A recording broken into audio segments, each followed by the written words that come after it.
자, 여러분, 미인계라는 말 들어보셨죠? 미인계란 중국 병법서인 손자병법에 소개된 적을 이기기 위한 36가지 전략 중에서 31번째 전략이 바로 미인계입니다.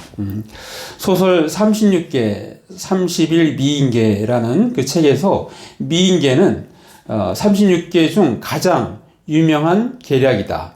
매혹적인 것으로 상대의 주의를 끈 다음 상대의 의지와 결책을 바꾸게 하는 계략이 바로 미인계이다 라고 적혀 있습니다. 자, 오늘날 미인계를 가장 잘 사용하는 데가 북한, 중국, 러시아입니다. 지난 한국일자 4월 4일 날 미국 정부로부터 발표가 있었는데 중국 주재 정부기관 직원들에게 중국인과의 연애 및 성관계를 금지하는 새로운 지침을 내렸습니다. 자, 이번 금지령을 위반한 직원은 중국에서 즉시 철수해야 하는 강력한 제재가 따른다고 발표했습니다. 정규직뿐만 아니라 보안 인가를 받은 계약직 직원도 이 지침의 적용 대상입니다. 그만큼 중국을 불신하고 있습니다. 북한은 특히 한국의 유력 인사들을 포섭하기 위해서 미인계를 사용합니다. 전에 김대중 대통령 그때 남북 교류가 활발하게 이루어질 때 그때 많은 사람들이 미인계에 당했는데 정치인, 언론인, 학자, 목사, 사업가 등등 많이 있습니다. 특별히 탈북 시인 장진성 씨가 무슨 얘기를 했냐면 평양시 한 근교에 현지초 촌이 있답니다. 현지촌. 그래서 이렇게 가임기가 있는 사람을 성관계해서 임신하게 해서 애를 이렇게 출산해갖고 애를 키우는 거예요. 주택까지 다 제공합니다. 그래서 애가 이렇게 임신했다는 얘기는 안 하는데 일단 출산이 되면 그때 전 공작이 들어간대요. 당신의 애가 지금 있다고 이런 식으로 그렇게 해서 이제 간첩으로 이렇게 포섭을 한다고 합니다. 자, 미인계는 과연 그 출발이 어디서 출발했을까요? 혹시 오늘 말씀에 등장하는 삼손과 들릴라가 아닐까요? 자, 오늘 우리가 아까 이거 본문 5절에 보면, 자, 너무 길어서 제가 빠르게 한번 읽어 드릴게요. 자, 블레 사람의 방백들이 그 여인에게로 올라가서 그에게 이르되 삼손을 깨워서 무엇으로 말미암아 그 큰 힘이 생기는지, 그리고 우리가 어떻게 하면 능히 그를 결박하여 굴복하게 할 수 있을는지 알아보라. 그리하면 우리가 각각 은 1,100개씩을 내게 주리라 하니. 지금 드릴라를 매수하겠다는 것을 얘기하는 거예요. 자, 그 이전에 어떤 사건이 있었냐면, 우리가 아까 읽었던 사사기 16장 4절에 보면, 이후에 그랬어요. 이후에. 그러니까 이후에라는 것은 어떤 사건이 있는데, 이후에라는 뜻이잖아요. 그 앞에 사건은 뭐냐면, 삼손이 가사 지역에 갔는데, 한 여인과 같이 동침하게 됐어요. 근데 벌써 그때 당시에는 삼손이 널리 이렇게 퍼진 상태이기 때문에 적의 소굴로 들어간 거예요, 삼손이. 그러니까 때는 요따 돼갖고 그때 이렇게 사람들이 매복해갖고 요번에 반드시 우리가 삼손을 죽이겠다. 그래서 매복한 상태에서 새벽에 덮쳐갖고 죽이려고 하는데, 근데 이제 삼손이 어떻게 하냐면 여기 이제 앞에 이제 3절에 나오는데, 삼손이 이렇게 합니다.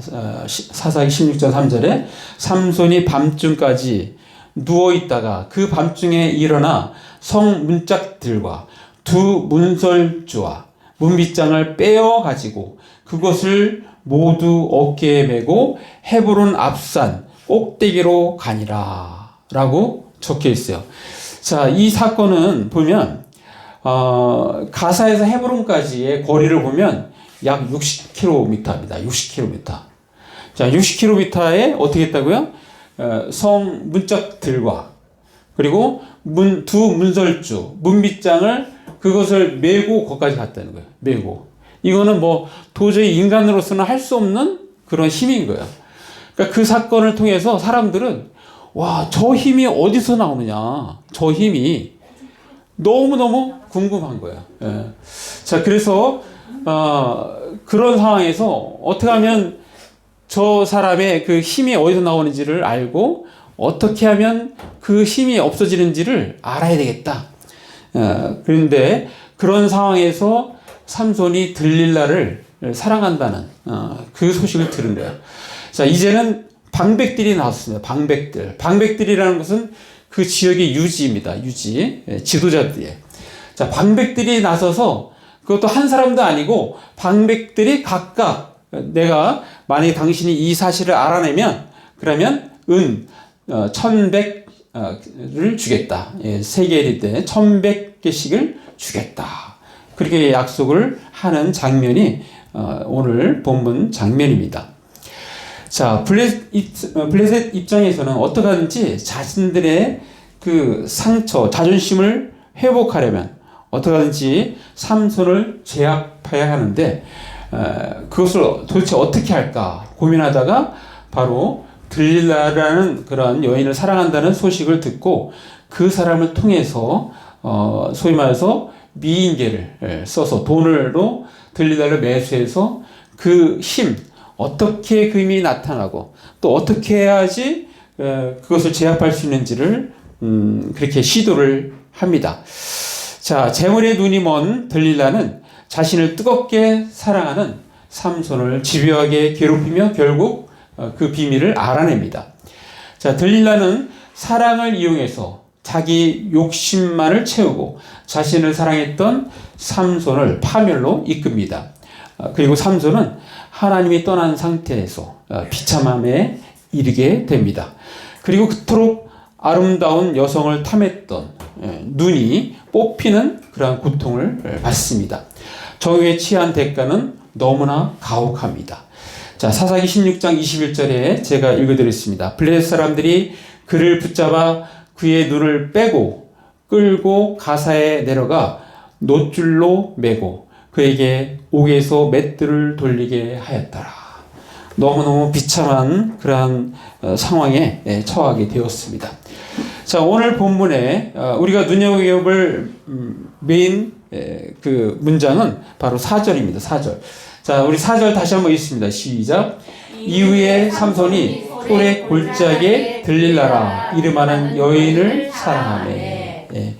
자, 삼손이 들릴라를 사랑했다는 거예요. 사랑했다. 예. 자, 삼손이 사랑하는 여인이 바로 들릴라. 삼손에게는 늘 주위에 여인들이 있었습니다. 당시 시대적인 상황을 고려해보면 멋진 남자, 힘이 세고 멋진 남자에게는 많은 여인에게 주목을 받는 그러한 시대입니다. 자, 삼손은 한편으로는 여자에 대한 상처가 또 있는 사람입니다. 자기 첫 번째 아내를 이 블레셋인에게 넘겨줬고 친구에게 넘겨줬고 또 그것 때문에 그 사건으로 인해서 자기 와이프 했던 사람 그리고 여동생 장인까지 다 죽임당하는 사건이 있었습니다. 그래서 그것을 위해서 복수하기 위해서 블레셋 사람들을 죽이고 그래서 그 사건으로 인해서 1000명 이상을 이미 죽인 그런 상황입니다. 자, 그 이후에 삼손은 결혼하지 못하고 계속 여인들을 이렇게 만나가면서 어떤 사랑을 나누는 그런 상황이었습니다. 자, 오늘 본문도 들릴라라는 이름의 그 여인을 사랑했다라고 표현하는데 그 장소가 소렉 골짜기. 자, 소렉 골짜기는 일명 포도원 골짜기입니다. 포도원 골짜기. 예루살렘 근처 요빠 남부 13km 지점에 지중해 연안까지 이르는 골짜기로서 삼손의 고향인 소라 부근의 골짜기입니다. 자, 이 들릴라도 블레셋 사람이었고 일반적으로 우리가 볼 때는 이렇게 기생이다라고 이렇게 평가를 하고 있습니다. 자, 삼손이라는 이름의 뜻은 삼손이라는 그 이름의 뜻 그것은 태양의 아들, 태양의 아들, 혹은 작은 태양이라고 그렇게 불리웁니다. 반면에 들릴라라는 이름의 뜻은 원래 요염하다, 약하다, 생각나게 하다라는 뜻이 있지만 밤이라는 뜻, 어두움, 세상, 이런 뜻이 있습니다. 자, 삼손은 태양이고 들릴라는 어둠, 밤이고, 뭔가 극과 극, 어울리지 않는 그런 부분을 이렇게 암시하고 있지 않나 이렇게 생각이 되는데, 자, 성경에서 뭐라고 얘기합니까? 우리한테 세상을 사랑하지 말라라고 하죠. 자, 우리 그 부분 한번 읽겠습니다. 요한일서 2장 15절 말씀.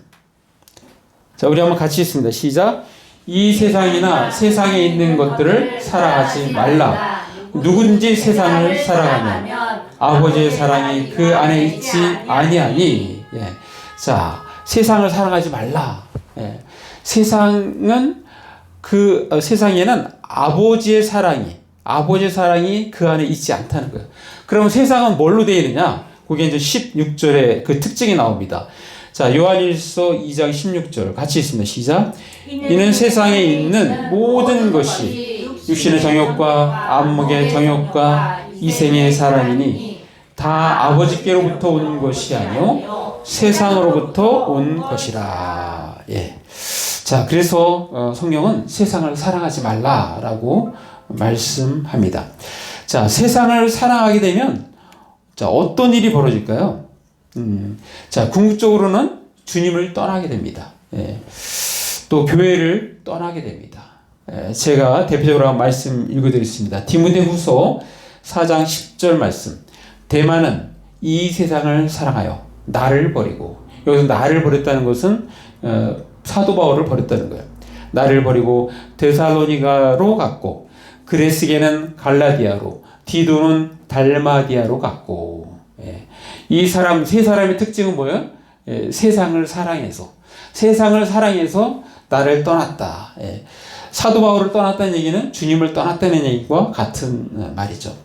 자, 사랑하는 나무자크 성도 여러분, 우리가 믿는 예수님은 세상의 빛이십니다. 자, 요한복음 9장 5절에 내가 세상에 있는 동안에는 세상의 빛이로다 라고 말씀합니다. 또한 요한복음 3장 19절. 자, 이 말씀을 우리 같이 읽습니다. 시작. 그 정죄는 이것이니 곧 빛이 세상에 왔을 때 사람들이 자기 행위가 악함으로 빛보다 어둠을 더 사랑한 것이니라. 자, 예수님이 빛이신데 예수님이 이 땅에 오시니까 빛이 어둠에 왔는데 세상은 어둠이기 때문에 빛을 알아보지 못하는 거야. 자, 그래서 세상에 대해서 어떻게 평가하고 보시는지 말씀을 통해서 우리가 보았습니다. 자, 우리도 예수를 믿음으로 우리의 신분이 변화가 되었습니다. 예수님이 빛이시기 때문에 우리는 어떻게 돼요? 빛의 자녀가 되는 거예요. 빛의 자녀. 자, 그 부분 우리 한번 잠깐 보겠습니다. 에베소서 5장 8절 말씀. 자, 우리 한번 같이 읽습니다. 시작. 너희가 전에는 어둠이더니 이제는 주 안에도 빛이라. 빛의 자녀들처럼 행하라. 자, 우리도 주 안에서 빛이라는 거예요. 그래서 빛의 자녀들처럼 행하라. 우리가 과거에 뭐였다고요? 어둠이었다는 어둠. 그러니까 어둠이었었는데 예수 믿는 순간, 예수 믿으면서 우리는 빛이 되었고 빛의 자녀가 되었습니다. 이제는 빛의 자녀들처럼 행하라라고 말씀하고 있어요. 자, 그러면 사람들이 얘기할 수 있어요. 아니, 목사님, 세상은 어둠이니까 세상을 전혀 사랑하지 말아야 합니까? 라고 그렇게 반문할 수 있어요. 자, 그런데 거기에 대해서 성경은 뭐라고 말씀할까요?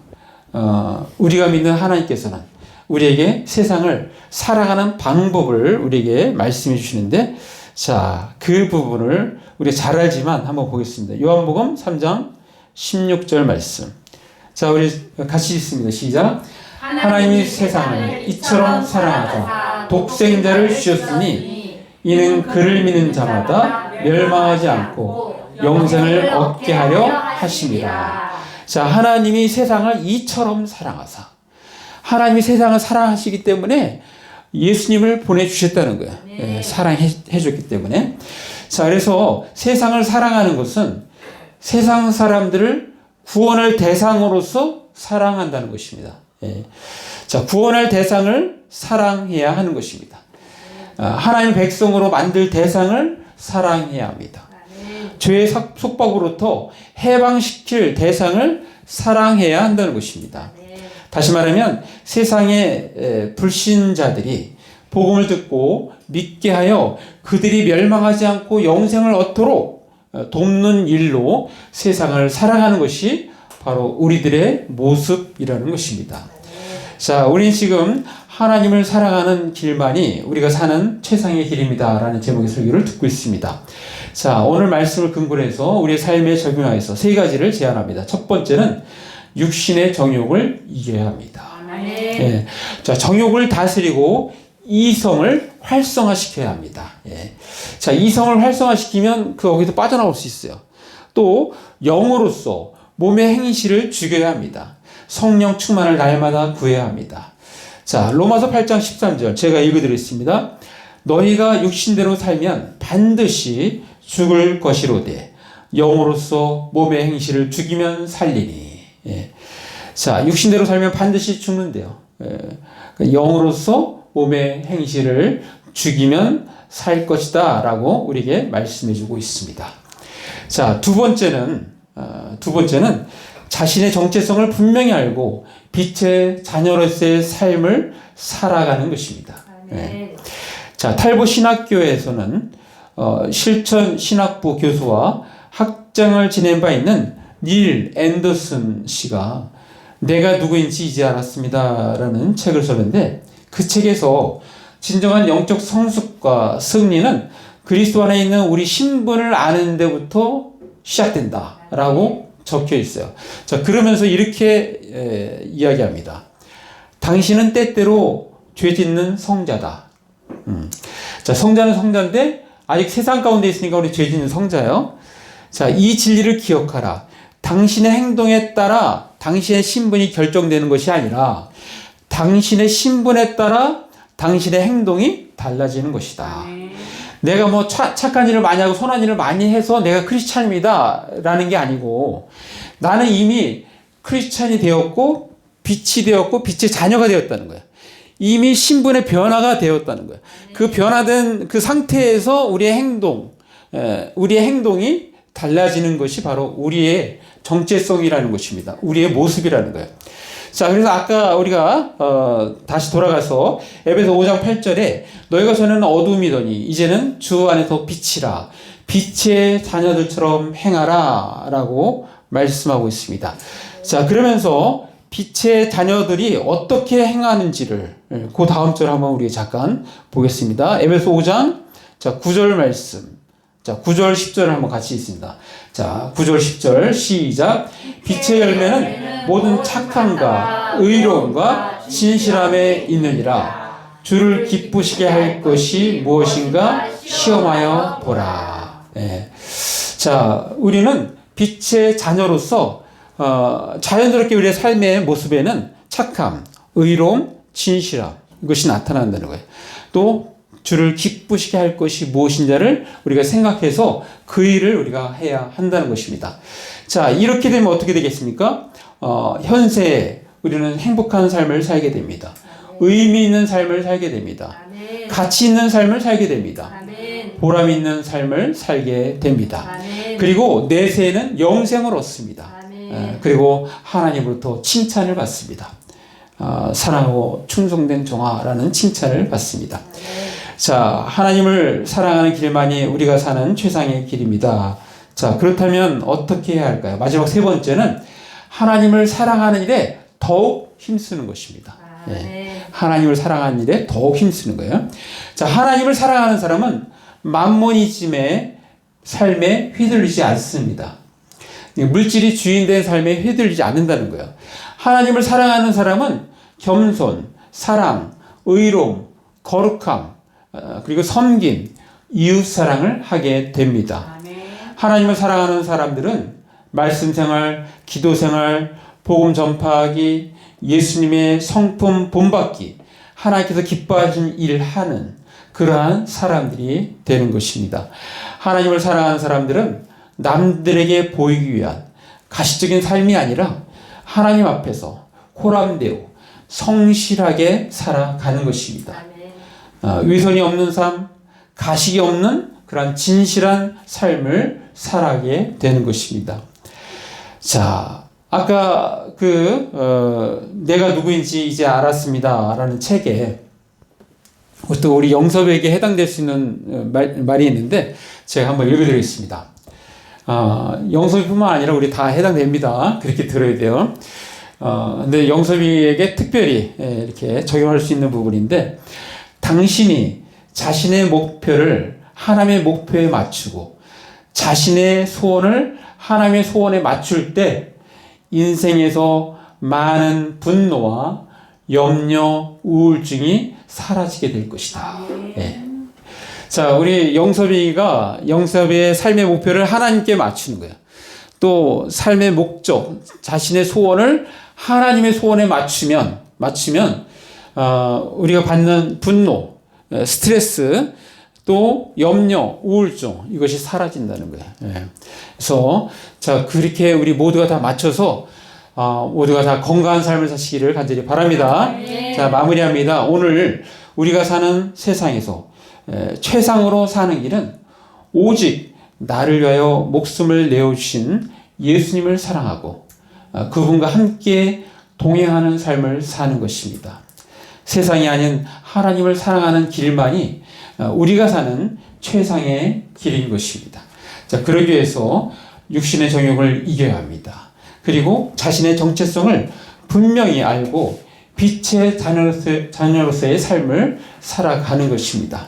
또한 하나님을 사랑하는 일에 더욱 힘써야 할 것입니다.